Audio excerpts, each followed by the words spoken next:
Et aujourd'hui, focus sur... Alors, je m'appelle Enoriel sur le jeu et je joue à BDO depuis la bêta européenne, donc 5 ans et quelques. Et je joue essentiellement Valkyrie, même que Valkyrie depuis le début du jeu. Alors, je joue Valkyrie parce qu'au début du jeu, il n'y avait pas beaucoup de choix. Et je fais partie de la guilde française Exceed qui fait beaucoup de Node War. Et j'ai regardé quelques vidéos et juste un truc qui m'avait fait rire chez la Valkyrie, c'est qu'elle met un coup de pied retourné. Donc j'ai commencé à la jouer juste à cause de ça. C'est un peu bête, mais ça s'est fait comme ça. Et puis j'ai plus jamais lâché la classe à force de m'entraîner avec. Alors moi je joue la Valkyrie en Awake. Je suis absolument pas fan de la succession, même si la succession est très très forte aussi. Pour ma part, je trouve que la succession est moins nerveuse et moins drôle à jouer que le Wake.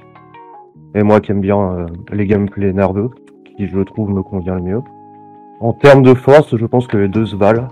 La Valkyrie Awake est quand même plus dure à maîtriser que la succession. Mais la succession reste très très forte, a beaucoup de sorts protégés, ce qui lui permet de quand même en 1v1 ou même en combat de groupe de faire d'énormes dégâts sans prendre énormément de risques. Après, elle a un côté beaucoup moins utilitaire que la Valkyrie Awake qui, elle, pour le coup, dans le jeu est un peu un couteau suisse. Elle peut se permettre de supporter sa team ou d'aller complètement au front pour burst un gros coup. On va dire que la Valkyrie Awake est plus dure à maîtriser, mais elle a plus de possibilités. Elle peut faire à peu près tout ce qu'elle veut dans le jeu. Alors oui, je conseille la Valkyrie pour faire du PvE très largement. C'est même une des classes les plus utilisées en ce moment pour grind sévèrement. Surtout la succession plus que le Wake. Car la succession a des dégâts complètement abusés. Vous one-shotter les packs, enfin vous avez que 2-3 spells à faire pour être efficace. Pour ma part, je me sers pas de la succession, parce que je préfère aussi le Wake en PvE. Donc je dirais qu'elle est moins viable, mais elle reste quand même forte. Et, une fois qu'on sait gérer le Wake, on n'a pas vraiment de problème pour grind. On a des AOE, du contrôle, du heal. Donc on peut aller dans des zones même assez risquées avec un gear pas forcément énorme. Donc oui, c'est une bonne classe pour le PvE. Alors oui, pour le PvP, je la conseille très largement. En 1v1, c'est pas la meilleure des classes, mais elle sait se débrouiller une fois qu'on connaît bien les match-ups. Je pense qu'en 1v1 pur, la succession est plus forte que le Wake, mais une Valkyrie Awake qui maîtrise bien ses match-ups et ses connaissances sur sa classe et sur les classes adverses peut quand même faire le café en 1v1. Donc c'est pas la meilleure classe pour 1v1, mais elle est loin d'être dégueu pour ça. Après, elle brille surtout dans les combats de groupe, que ce soit petit ou dans les Node War. Je pense plus à la Wake pour le coup, pour les combats de groupe, parce qu'elle dispose du vacuum, qui est enfin on va appeler ça un espèce d'aspirateur qui peut quand même gêner beaucoup la team adverse. Son ultime, l'explosion d'Enslar, est un gros burst qui peut quand même impacter sévèrement un bus et tuer 5 ou 6 personnes, s'il est bien placé.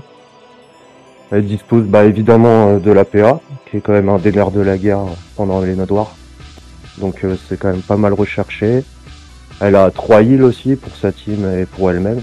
Donc oui, elle est plutôt solide en termes de teamfight. C'est une classe qui est quand même très recherchée. D'ailleurs, la plupart des guildes Node War demandent un GS minimum. Et en général, ils font des exceptions pour certaines classes, et notamment la Valkyrie en correspond en partie. On va commencer par les points forts. Alors déjà, j'en ai parlé, son bloc à 360 degrés. C'est la seule classe du jeu à avoir ça avec le Warrior. Sauf erreur de ma part, mais il me semble que la gardienne c'est pas à 360 degrés. Donc ce qui fait qu'elle est quand même très très chiante à faire tomber, mis à part avec des grabs. Après, elle a un énorme burst, notamment grâce à son spell Terra Sanctum, qui est un des spells qui tape le plus fort du jeu. Elle a accès à ses heals, sachant que c'est une classe qui tank déjà bien de base. Donc si quelqu'un ne vous one combo pas, vous pouvez très facilement vous relever et vous remettre full life. Après, en point faible, je dirais sa mobilité. Alors la Valkyrie peut être très rapide, c'est des mécaniques pas si compliquées à apprendre que ça. En soi, les déplacements de la Valkyrie sont assez durs à apprendre au début, mais c'est pas une mécanique super exigeante une fois qu'on a commencé à comprendre le truc. Juste, il faut faire super attention à son endurance. Parce qu'une Valkyrie qui a plus de mobilité, bah, c'est justement là où elle va être très faible et où une classe à grab peut venir vous punir s'il se rend compte que vous avez plus de stamina pour bouger. Alors oui, je conseillerais la Valkyrie aux débutants, parce que c'est une classe qui est quand même relativement simple à comprendre aux premiers abords. Même si après, plus tard, et je pense comme toutes les classes du jeu, il y a des mécaniques à apprendre. Mais je pense que la Valkyrie n'est pas une des classes les plus exigeantes en termes d'exécution et d'apprentissage. Il suffit juste d'en avoir envie et si on aime la classe, il n'y a aucun problème là-dessus. Après, peut-être que le PvE à bas niveau de la Valkyrie est pas super incroyable, mais une fois qu'on a accès à le Wake ou à la succession aussi, du coup, c'est beaucoup plus simple. On va juste dire que les débuts de la Valkyrie sont pas super brillants, mais vu la facilité actuelle du jeu maintenant pour les nouveaux joueurs, c'est une classe qui peut convenir totalement.